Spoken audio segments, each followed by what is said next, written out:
Good morning from Ottawa in Canada, and I see one of you has a fabulous picture in the background of the Canadian Northern Lights. That is from, I can't see a name there, but it's a way to connect us, I think. It's a pleasure and an honor to be given the opportunity to address the Israeli Academy of Science and Humanities, and also to be able to speak to Israeli educators, policymakers, everybody who cares about the future of your country's children. This really important, and the word everybody uses, but it really is true, is unprecedented time. Many of you will feel in your country, as we do in ours, and in many of the countries I work with around the world, that we are in a long, prickly tunnel right now.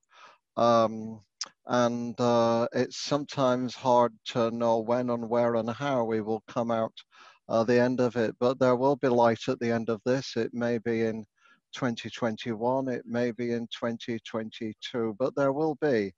And the question is when we come out of the tunnel, uh, which which way do we go? What path do we take? We're here today to think about professional development in particular, but this of course affects everything else within teaching and learning, because without high quality teaching, we cannot get high quality learning, and we cannot just hope for high quality teaching or even just attract it, but we have to develop it continuously in quite a deliberate way. I'll speak today not just off the top of my head, but also from obviously research I've done all my life, collaborative research, much of it working with teachers in teaching, helping them think about their work, how their work is connected to themselves, to their colleagues, and to their world around them. And at the moment, I work with a range of countries in this kind of way. For example, now, every week I'm working with two or three different countries, sometimes groups of them.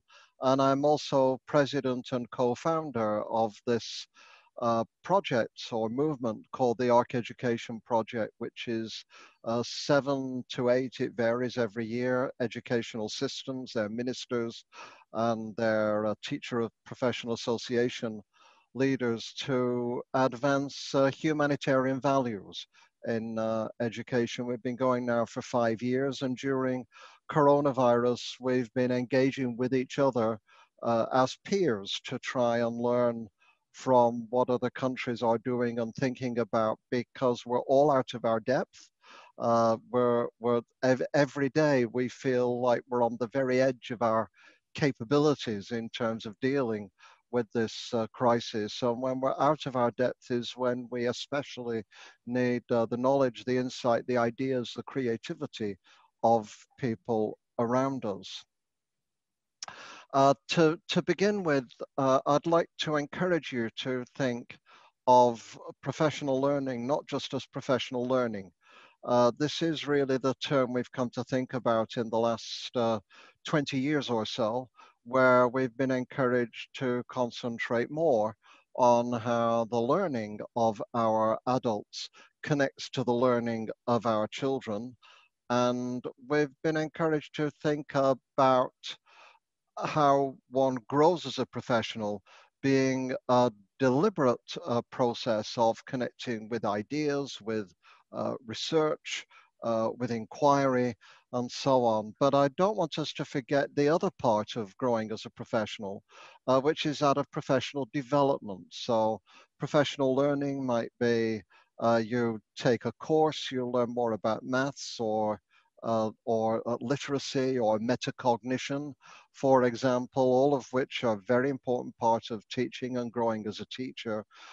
Professional development is more about how you grow, develop, mature as a professional and as a human being.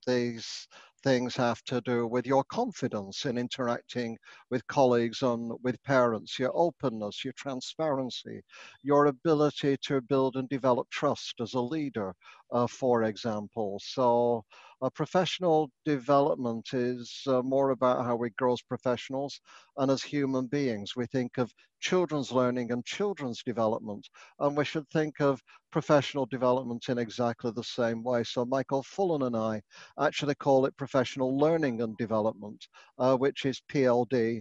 And I'd encourage you, as you're moving forward in thinking how to grow further as a profession, really to think about it in this sort of way. Secondly, what I'll talk about a lot today, which is where my work has been over the last few years, is PLD is really the tip of the iceberg. It is often addressed through things like courses, programs, hours, credits, training, coaching, mentoring. It is often seen as individual. We think about structures that can help it, of certification, or even bodies like colleges of teachers as a professional association. But underneath that tip of the iceberg, I want to say, is the most important thing about professional learning and development, which is how we grow together, how we grow collaboratively, because we know that if you like, social capital adds value to human capital. Whoever you are as a teacher, whatever your competence and confidence are as an individual, if you work collaboratively in a productive way with your colleagues, that will add significant value to who you already are and what you are capable of doing. So a lot of today is going to be concentrated on what's underneath the iceberg in order to think more clearly about what is on top of it. In May of this year, within about 3 days of each other, two things happened which seemed to be the direct opposite. First, we saw a legend in the academic field of teaching, a man called Dan Lorty, a professor at the University of Chicago, passed away at the age of 94. His book, School Teacher, was the most highly cited book on teaching by a living author for a long period of time. Mine on Changing Teachers, Changing Times was merely the second most highly cited book by a living author. So I owed a lot to Dan Lorty, and so did the rest of us. He passed away at the age of 94, which is a coincidence because his work in this legendary book, School Teacher, was based on a study of 94 teachers in the greater Boston public school area.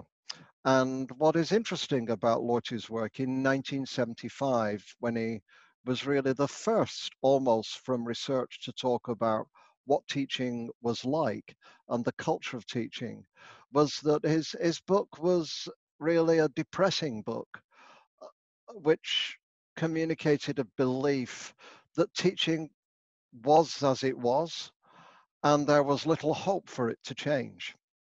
And this teaching was characterized by presentism, which means teachers are very busy. They were overwhelmed all the time. They had no time to reflect on what they were doing because they were surrounded by lots of children all day. They were on their own. They didn't really have chance to talk to their colleagues like people in other professions did and get moral support. And this tended to make them conservative. They thought in the short term, not the long term. They looked at small changes, not big changes in their practice, because they were always worried that if they innovated and the noise of their children went up, teachers next door would begin to complain.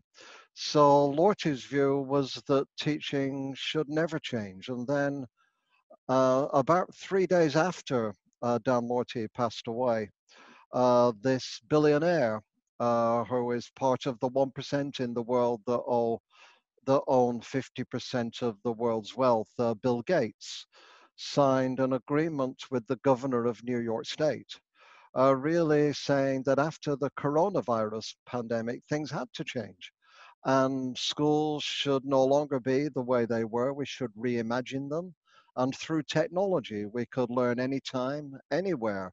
We didn't need to have physical walls, physical classrooms. So here are two starkly different visions about the future of public education and teaching. One quite depressing and one almost messianic by comparison. And here they are side by side, these two people. So what can we make of this when we put them together? Let's go to Lorty, and occasionally I'll refer to the technological view of transformation. But three things about Lorty's book are really important, and I'm talking about this because Michael Fullen and I have written a paper, I'll show you the link for it shortly, that really covers much of what I will be saying today, so you can follow it up in more detail. But Lorty said there were three things very important about teachers and teaching. One was teachers' psychic rewards.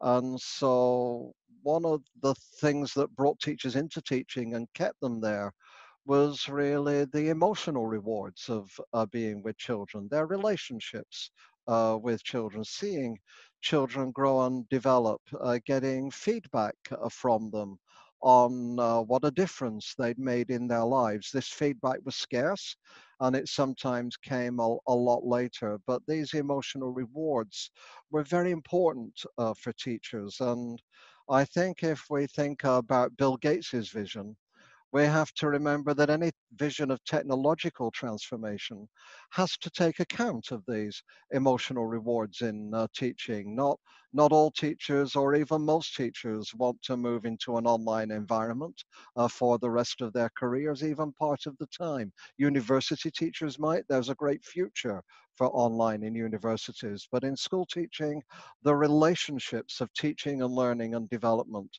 remain absolutely central. Second, he talked about the apprenticeship of observation, and that is most teachers then learn to teach by the 15,000 hours or more they spent in schools as students, watching teachers from the other side of the desk. So their images of teaching were children's images, really, and outdated children's images. And in the absence of other kind of training and development, they tended to teach in the way that they remembered they were taught themselves. And thirdly, he talked about teaching being characterized by this culture of individualism, which left teachers on their own most of the time, most of the day, and undermined both their competence because they didn't have access to other teachers' ideas, and their confidence because they didn't have access to moral support either. So I'm going to go into these three themes and look at what they mean during the coronavirus and what they mean after the coronavirus as well. And that will really define most of the rest of this presentation today. It comes from this article that Michael Fullen and I have written and relates to our book on professional capital that some of you may know. I know it's in Hebrew, where basically in professional capital we said professional capital, which really underpins the quality of teaching, is a function of the relationship between human capital, what teachers have as individuals. Third, decision-making capital, which is professional judgment and expertise that is deliberately developed over time. And the third, which I'll talk about a lot today, is social capital, which is who teachers are together and not just what a teacher is alone. So let's look at the psychic rewards first and what we're learning about these. During coronavirus, what teachers are saying overwhelmingly is how much they're missing the kids, how much they're worrying about the most vulnerable kids in their class. We know that many children are living with families who have food security, poverty issues, they're overcrowded, chaotic. We know that rates of custody battles have increased during coronavirus between parents. We know that rates of domestic abuse have increased during the pressures of coronavirus as well. And teachers have found that some of their kids have just checked out of learning altogether while they've been at home and really struggled and tried to struggle to find ways to connect with those children online, and sometimes just showing up on their doorstep and talking to them and their families. And they're also recording experiencing that children are losing engagement with their learning as they're trying to learn at home online during this pandemic. So the things that are very important to them, the psychic rewards, are big losses during this pandemic that we need to pay attention to and think about when we get back to schools again. Here's just one case. I get survey results in my inbox practically every day from different places. This week I've had them from South Carolina and from Finland. And this survey of 12,000 teachers, here's just one example of a family of 6 children who can only communicate with their learning through one cell phone that the mother has. How is it even possible for anything productive to happen under those circumstances? In a survey I got from Finland today, one of the world's highest performers in education alongside Israel, one of the things they're experiencing is that in the online environment, it has increased problems of inequity in education, especially children who are second language, children who are vulnerable at home, and so on. So what do we conclude that is important about this now and in the future? First is, as a number of people are saying, right now we understand Maslow comes before Bloom. Well-being, human development, you know Maslow's stages of human development. First at the base comes safety, security, sleep, food, wellness, absence of depression, mental illness, and so on. Everybody understands now that when schools go back, more important than catching up on whether you didn't study Boyle's Law or whether you didn't study one particular historical period is just making sure children are well again, because unless children are well, they can't really learn. So Maslow comes before Bloom's taxonomy of learning, or the modern versions of it, 21st century competencies, global competencies, and so on. Secondly, I have an excellent colleague at the University of Ottawa, Michelle Hagerman, who's done a guide to online learning for teachers. And she has a lot of help in there about how, when we're online, do everything you can to personalize the online environment. Send pictures of yourself as a teacher. Talk about your family and talk about your life as well as talking about the children's family. Bring yourself alive as a human being. And when schools go back, and I know this is up in the air a little for you now in Israel, and we have worries about social distancing and hygiene. Understand that we can still have many collaborative activities that don't require physical closeness. We can throw balls around, we can put ideas on paper and then make little snowballs out of them and throw them in the air. There are many collaborative activities that do not require close physical contact. So I'd encourage teachers and leaders to explore all the ways we can maintain collaboration, even though we can't always maintain closeness. Second, let's look at this thing called the Apprenticeship of Observation, the 15,000 hours from the other side of the desk, teaching like we used to teach. Of course, we don't do that now. We have formal programs of teacher education. We learn continuously on the job. But I raise it today because this view of teaching isn't just a view that teachers used to have. It's a view that most parents have. And we do almost nothing to prepare or educate teachers on how to deal with parents. Teachers are, especially when they begin their career, terrified about meeting some parents. And so What does communicating with parents look like at the moment? Well, the old normal is not good. What are the images that parents have of teaching? Their parent-teacher evenings 2 or 3 times a year.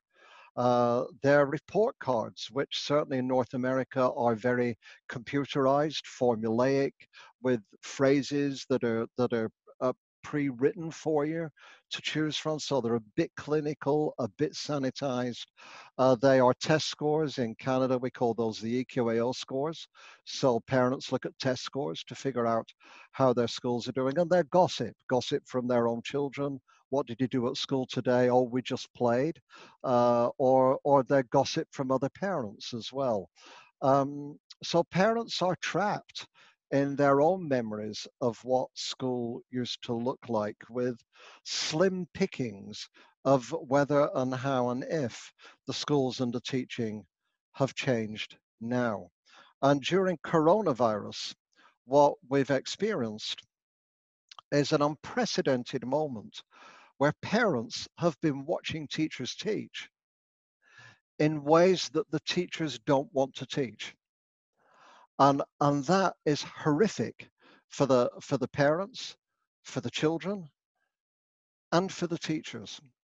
I'll talk about my own grandchildren. I have 3 grandchildren, twin 5-year-old girls and a 7-year-old.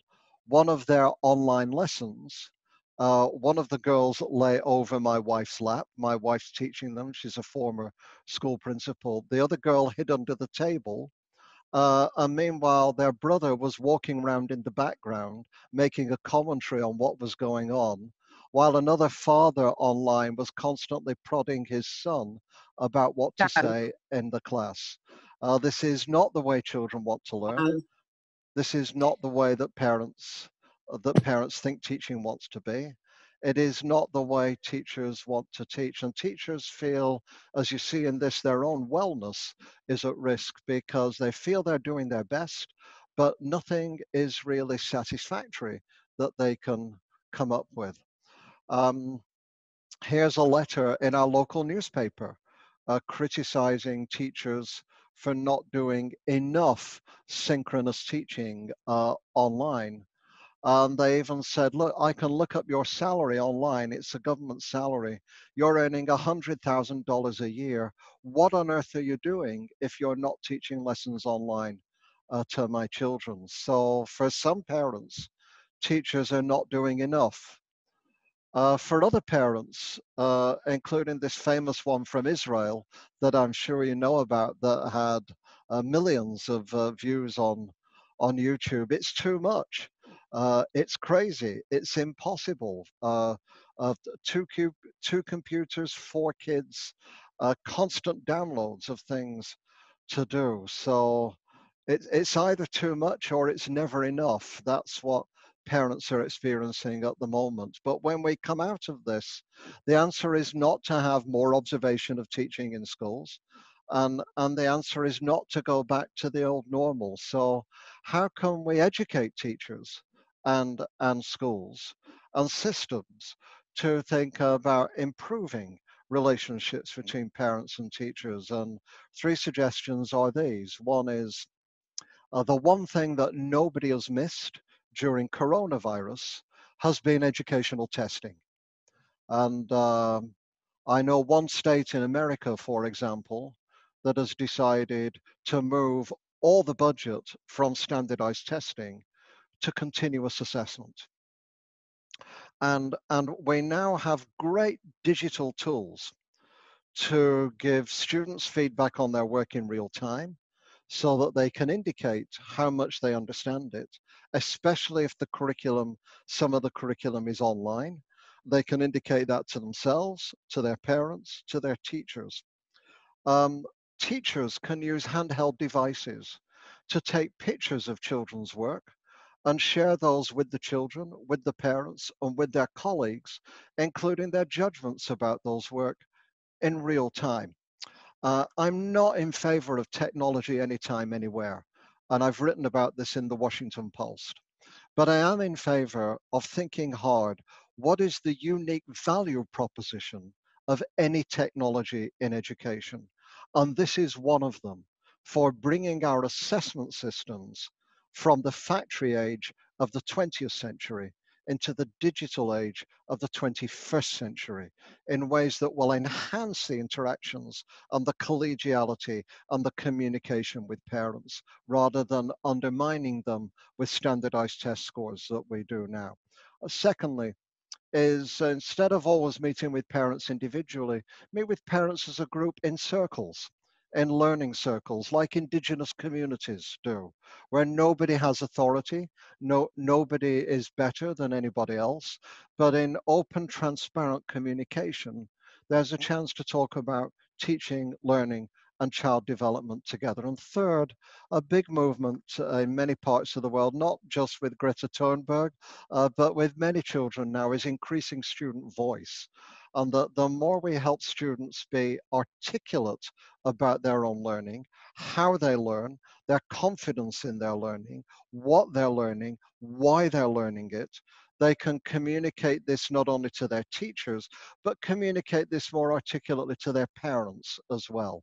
So I'd say this is a huge opportunity and challenge moving forward in professional learning and development, is to change relationships with parents so they're not reliant on this old apprenticeship of observation. A third is since Lorty's book, we've seen profound changes in teaching around the world, from individualism to much more collaboration.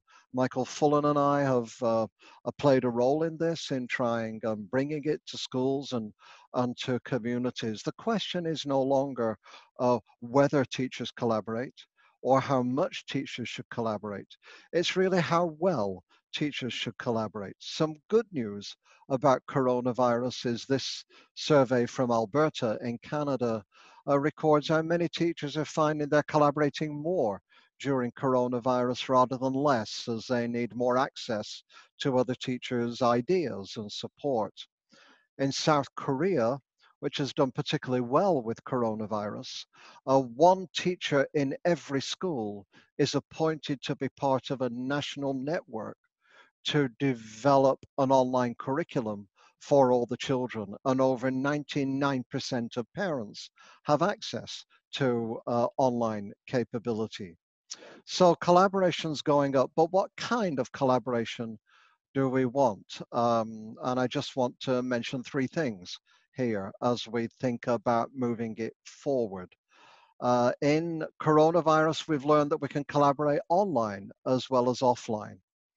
In a project I've done in the Pacific Northwest, in 6 states, we've been able to connect teachers in isolated rural communities so that they can share their ideas about children in their grade or children in their subject when they're the only teacher of their grade or their subject.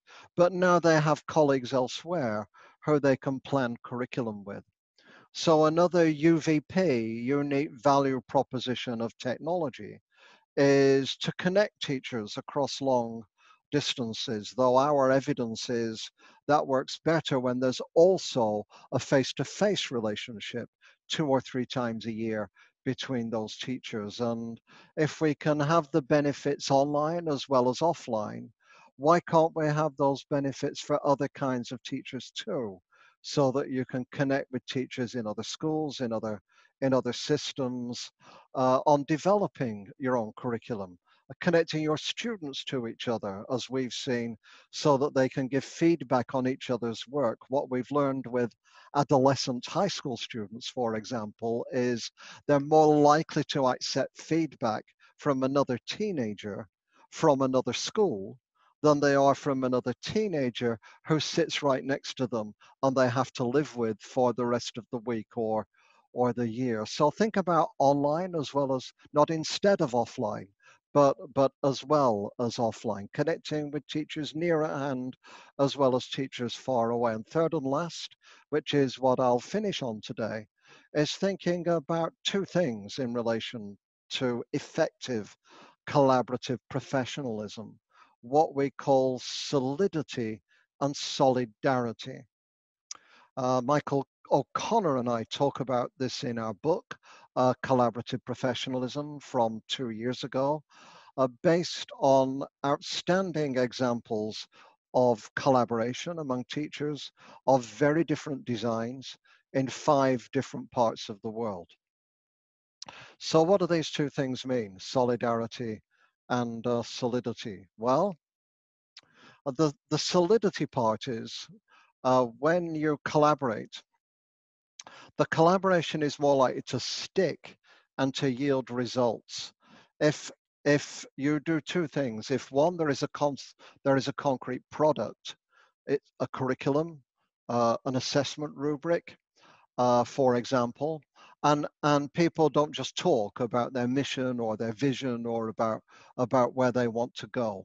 And the solidity is sometimes about protocols to guide the conversation, especially where the conversations are difficult and challenging, so that people don't interrupt each other, so that somebody with a controversial idea has space to present it, and the protocol requires everybody else to listen, so that shy and quiet people can participate.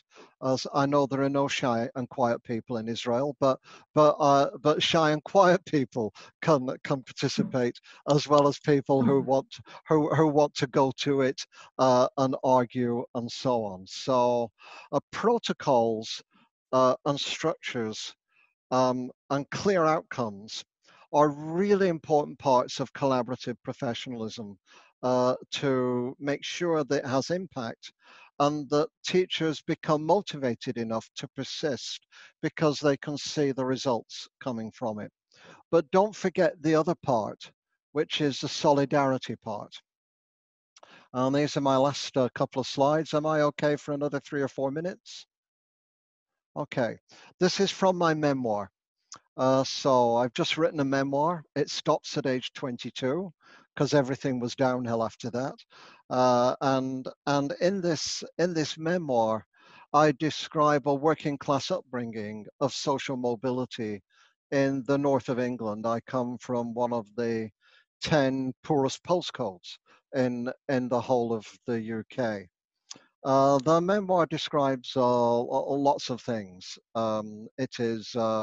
It's funny in places, it's poignant in others. It's not an extraordinary memoir that is unbelievable, but it's a memoir of thousands, hundreds of thousands of people who have struggled, who have worked 3 or 4 jobs, who have given things up in order to give their children a better opportunity, who've left behind a homeland in order to do this. It's this kind of memoir. And one thing I describe here is how I was selected at age 11 to go to a thing in England called a grammar school for the top 15 to 20% of boys in my community. I was then put into the top stream, the top 1/3 of that 15 to 20%. And for the first 2 years, I was top in maths. I was the top boy in maths in a whole town of 40,000 children. And then when I hit 14, I went from being at the top to nearly at the bottom. And this was true not only of maths, it was true for a whole range of subjects. And when a few years ago, my wife and I were in the basement of our old house, looking through my school reports, I looked at these and I said to her, I wonder what went wrong there. And she said, it's obvious. Your dad died. When I was 12, my father passed away. My mother had 3 boys to raise. She was a working class woman. She worked 3 jobs. She was an essential worker, very skilled, by the way. She raised people's children.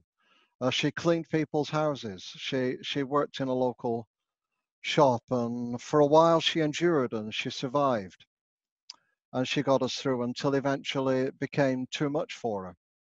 And after one of my eldest brother had emigrated, my middle brother had got married, was getting married a bit early.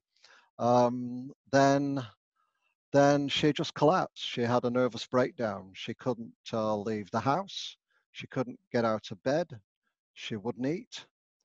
And so every morning it was suddenly, like lots of children her struggle now, who people listening may teach. Instead of your family being in charge of you, you find that you're in charge of your family at age 14. So I never arrived at school before 11 o'clock because I was doing all the jobs in the house that needed doing, buying in food, cleaning up, lighting the fire, till my grandmother could arrive. And in one semester, I had 5 weeks of absences. And what were the classes I missed in the morning? Maths, maths. And so my arithmetic is brilliant to this day, and my algebra is pitiful. And I carried lack of confidence in maths with me until my 60s. My anxiety dreams were all about maths. Why? Not just because my father died, but because my school never talked about it. I didn't know they knew until the truancy officer showed up. They didn't provide no help, no support. I didn't need extra tuition in maths. I needed a school to understand the kind of life I was experiencing, to make allowances for it, to provide support for it, to help me feel proud of what I was doing and not ashamed of what I was having to do, which I think many children find themselves in these circumstances. To be able to talk about it when I applied to university, not to hide it and feel I had nothing to talk about because I had no time for clubs, I had no time for teams, I had no time for the official parts of school life. I needed a school to pay attention to me as a whole child. And I needed not just one miracle teacher to do it, but I needed a whole group of teachers to work together to understand and respond to me as a whole person. What does this mean now? Well, here is the York Region Board of Education in Canada. Uh, when this school, but all the schools do this, have a child who struggles, not necessarily with special needs, but a wonderful child who struggles in some aspects of their learning, 12 or 13 educators will gather around, put a picture of the child in the middle of the table, and then bring all their knowledge and expertise of that child to bear on how they know that child together and how they can help that child. They're wrapped around the child. One of my colleagues at Boston College, Mary Walsh, has a network of schools across the world called wraparound schools, who bring social workers, many other kind of people into the school to support the child. So part of collaboration is the emotional part, is the personal part, is the social part with the child and the family, to wrap around the child and the family and work with them. And also now especially to support each other as colleagues, to provide moral support, to be able to say now amongst a group of colleagues some days, I'm over my head, I've no idea what I'm doing. And your other colleagues will say, okay, that's exactly where I'm feeling now. This is what we can do.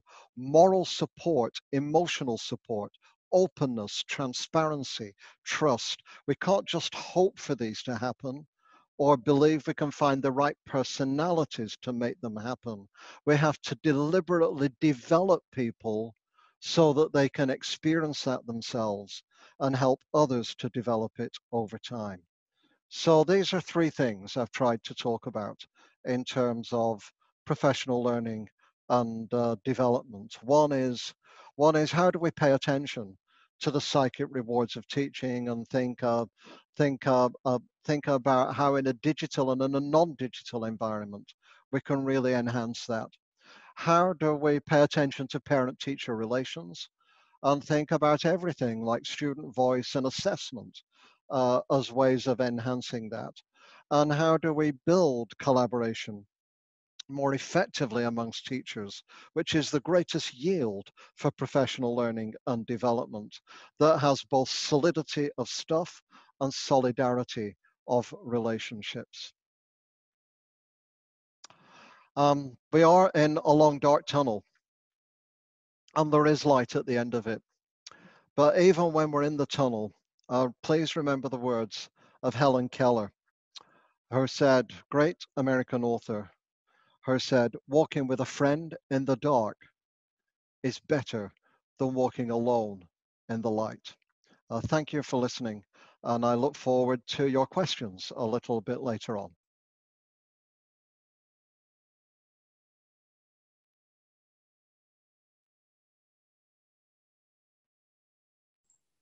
Thank you, Andy. Adam?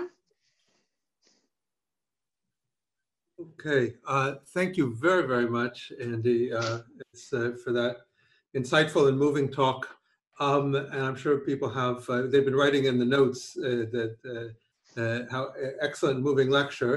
I'm sure they also have a lot of questions. What we're going to do is I'm going to switch to Hebrew to make sure that no one misses what I'm saying. אנחנו נתחלק לחדרים, תכף תקבלו הודעה שמודיעה לכם להיכנס לחדר. ויש לכם כ7 דקות לדבר על מה שהיה, ולחשוב על שאלות או הערות שאתם רוצים להעיר לפרופסור הרגריבס. את השאלות אפשר להעלות לצ'אט שנחזור, או בעברית או באנגלית, איך שתרצו, ואני אנחה את הגשת השאלות לפרופסור הרגריבס כדי שהוא יוכל לענות לכמה שיותר בזמן הקצר שיש לנו. תודה רבה, והנה ההזמנה לחדרים.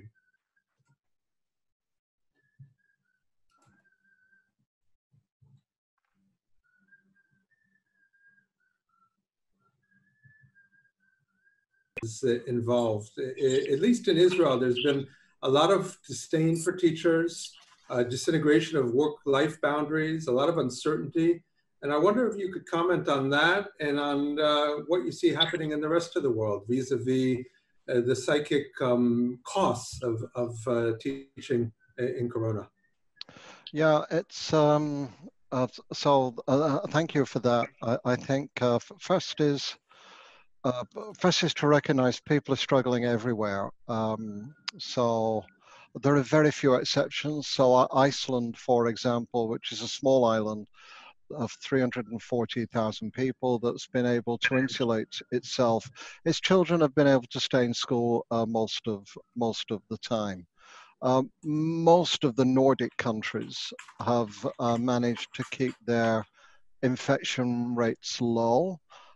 Children have returned to school, and they have an ethos year-round of learning outdoors a lot. So whenever they can, they're learning outdoors. I've been to Norway in the middle of winter, and they'll hold assemblies outside when it's snowing, because in Norway they say there's no such thing as bad weather, there's only bad clothing.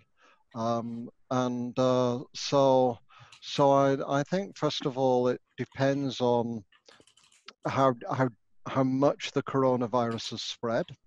I think secondly it depends on, frankly, the leadership of the country or the system. So the more open, collaborative and decisive the leadership is, and transparent.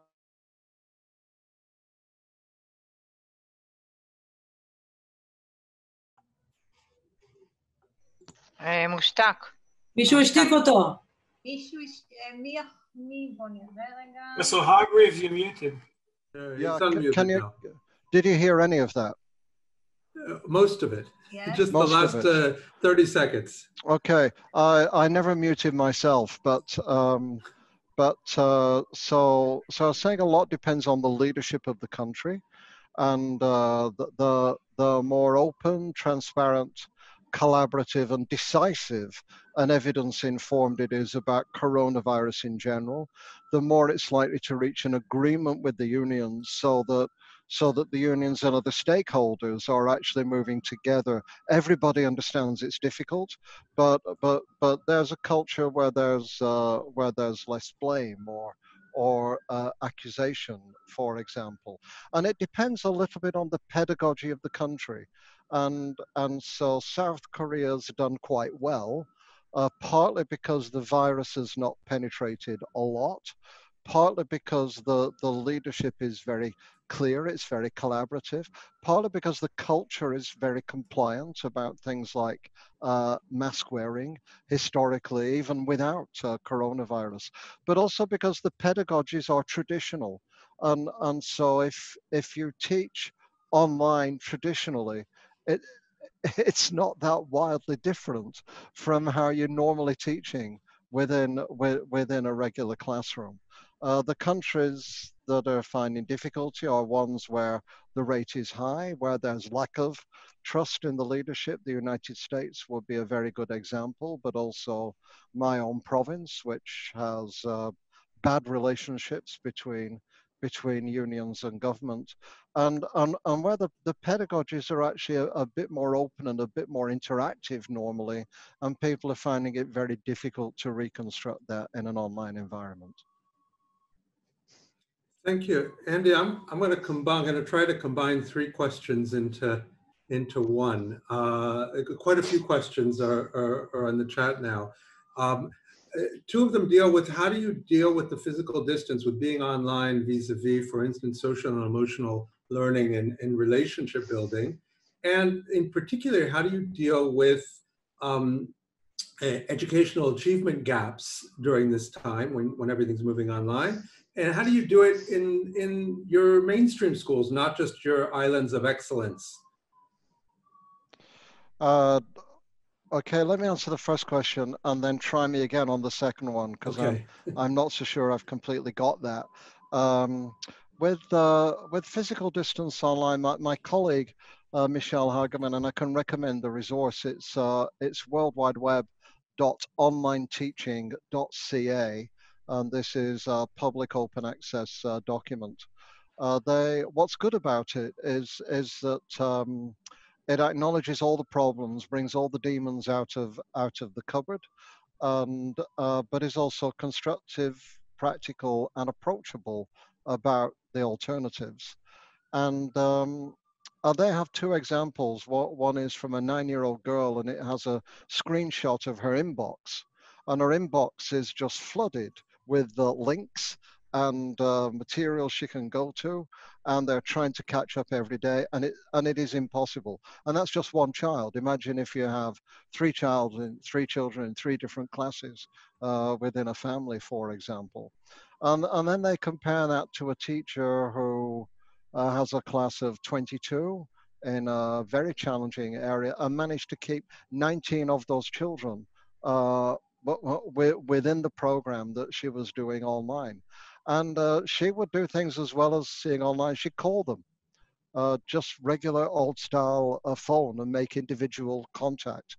One of the things we find in the online university environment is your teaching evaluations will go up if you make one-to-one contact with your students and show an interest in them personally, as well as teach your courses and material online. We've found some good examples in Canada of sometimes when 30% or more of children do not have access to internet or devices, delivering materials. Teachers delivering materials in wooden boxes, plastic boxes to children's homes, and as they do so, making personal contact with the children, getting people to share personal photographs, teachers sharing photographs of themselves, and so anything at all to personalize the environment is not as good as being physically together, but it makes it much more manageable and much more higher quality, actually. Your second question was about achievement gaps. What is, yeah, could you say that again? One of the big fears is that gaps are widening as students are relying on the capital, the family capital. Yeah. They have the cultural capital within the family. So how should schools be dealing with this? Well, they're widening for two reasons. One, because some children are falling behind. The other, because some children are forging ahead. So, you know, children like my grandchildren are probably forging ahead because we're a privileged white family. My wife's a former school principal. We're grandparents, so we're readily available. There's just 3 of them and her. Their instructional time is in some ways more intense. In fact, in the coming semester, where they're still going to be at home, we're actually talking about having less instructional time and just more time to do other things. And you know, if we have a private education system, and if we have a lot of homeschooling, and if we start to get through this little pods forming of privileged parents together, hiring a group of teachers at home to help them in the non-school environment, the elite will forge ahead, because part of the purpose of public schools is to bring people together in a public environment, and for it not to be high pressure all the time, but for you to learn to take your turn, to wait in line, to listen to other children, to respectfully be interested in what's going on.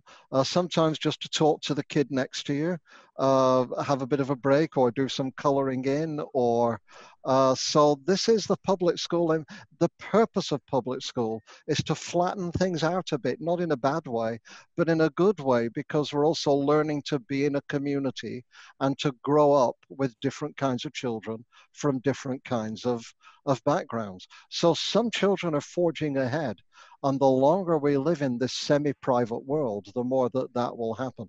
Others, of course, are very vulnerable, and some have checked out. Many systems are saying 30% of kids have just like checked out altogether. They're not learning anything in any formal sense. So when schools go back, I would say the most important thing is not to look at loss of learning period for everybody and calculate its future impact on the economy. It won't matter, because everybody's back a bit. What matters much more are the gaps, and when we go back, paying attention to the most vulnerable children first, perhaps bringing them back before we bring the other children back, providing more intensive counseling, more intensive special education support, providing more resourcing when children go back, rather than falling into a pattern of austerity. Thank you. The question about what can the system do to build relationships with teachers? You spoke a lot about teachers' relationships with parents and with students, but yeah. Yes. Well, one answer is it has to be deliberate. Sometimes you're lucky and you're in a school where teachers click and they get on and they form little groups. Sometimes, though, that's not always good, because the little groups become separated from each other. They each become their own little country. They're sometimes indifferent to each other. Sometimes they're competitive with each other. So you can leave it to teacher initiative, and you will get some collaboration, but it will be very uneven. So this is really a leadership question. So the first thing is really pay attention to leadership development, all kinds of leadership development, not just principle, but as I know you're thinking about, have pathways, so that teachers can think of themselves as developing their leadership in different ways, some paid, some not paid. And a big part of leadership is how you build groups and teams. Teams are people who get tasks done, and groups are communities that live together in mutual support with each other. We have to train and support our leaders on both aspects of these things. We, again, just can't tell principals they need to build trust. We have to show them how to build trust. It's easy to say build trust, and but a principal will say, well, what do you mean? What does that look like? Well, it means not staying in your own office. It means walking around the school waiting for problems to come to you, and not just walking around the school with problems that you take to people. It means going into teachers' classes, not just to evaluate them, but also because you're interested in what they're doing. It means participating in the teacher's professional development. Even sometimes if you struggle as a learner, for example, if you're not confident in the content area that the teachers are learning, not just watching teachers get professional development.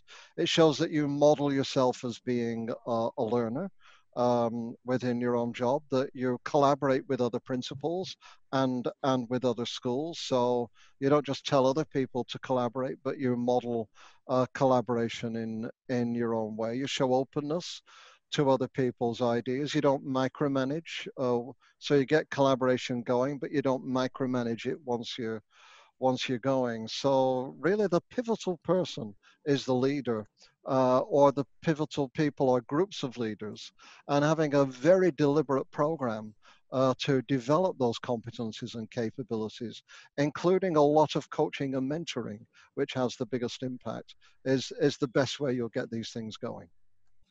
Thank you. A lot of us are getting nervous about all the demands you're making on us as teachers. It feels like we're supposed to be now working 24/7, carrying books to kids' houses, answering their WhatsApp messages, tutoring their parents. There's a bit of concern that you may be asking for too much, and I couldn't disagree more. With all the connections I've had with different countries, teachers absolutely want to do this. Their problem is not a problem of commitment and about not really wanting to do it. Their problem is the systems often won't let them do it, and depends on the system. But frankly, bureaucracies of states, of school districts, and sometimes of teacher unions have not trusted teachers to be the first responders to their children in the way that firefighters are the first responders, or health staff are the first responders. They said, wait and see, we have to decide what you can do. Don't contact anybody yet. And they have two kinds of fears. One is fears of inequity, that it will be easier to contact some children rather than others. What about those you can't contact? Well, the answer is not to contact nobody, because you can't contact everybody. But that is one of the fears. And in America, that's a fear of litigation, that children with special needs will pursue a lawsuit because their children haven't got attention and other children have. The other issue is safeguarding. So what happens if you Skype a family or Zoom a family, and an 8-year-old child is walking around naked, and you're an adult alone with this 8-year-old child, right? Well, the answer is, again, is not to say you can't contact the families until we give you a way to do it. There are some simple answers, which is you contact the family ahead of time, you let them know you're calling, you have 2 adults online with a child rather than 1 adult online. Many ways to solve this. But actually, my experience is teachers really want to go out and do this. They're feeling so much for their kids. They want to make every contact that they can with their kids, and the bureaucratic systems are often preventing them from doing that. Okay, thank you. Your message, this is Hanan Alexander's question, your message of collaboration and professional practice and development is a beautiful one, but how do you see advancing this important message in an age when neoliberal individualism is growing in influence? Thank you for that. Do you have a couple of hours? Hanan, do we have a couple hours? Yeah.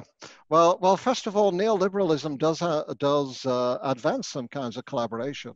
It believes in teamwork. It believes in data-driven improvement. It believes in looking at spreadsheets. It believes in finding quick solutions. So actually, neoliberalism's not all about individualism, but it's about a particular kind of 21st century skill of like fast-track teamwork of here's a team, here's a task, here's the data, get the job done, make a difference, move on. And sometimes there's a place for that, but it tends to drive organizations into short-term improvements, frankly, from the business center where shareholder value is important, and short-term returns are important. And sometimes we pick up the consequences of that within academic life. The good news, I think, is that there's a number of governments and leaders now and economists who are understanding that economic growth and GDP aren't the most important things, and that quality of life is. And they are And so quality of life, even in Canada, actually is part of the agenda, not just increasing GDP, so you can tax people with increased incomes as part of the GDP. We need to think about taxing wealth and not just taxing income. And that includes, by the way, the CEOs of the 5 big tech companies who need to start paying their taxes. And although I'm a supporter of many digital changes and transformations, the tech companies have to take responsibility for paying their taxes, which will really help us deal with austerity because the profits of some of the big 5 are greater than the GDPs of some economies.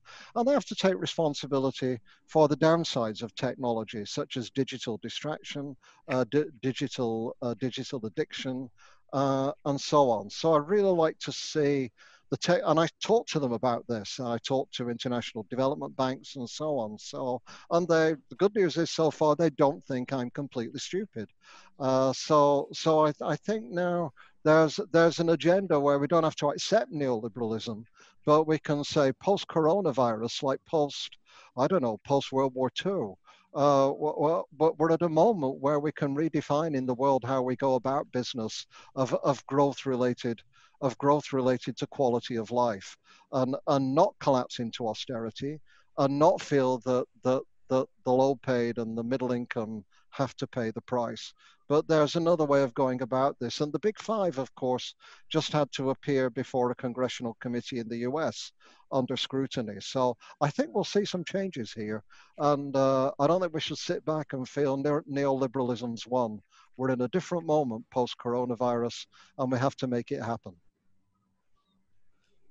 Okay, Andy, thank you very much. You've managed to combine, the teaching online, offline, relationships, emotions, the paying attention to the individual child, and looking at economy and culture and policy in the largest scale possible.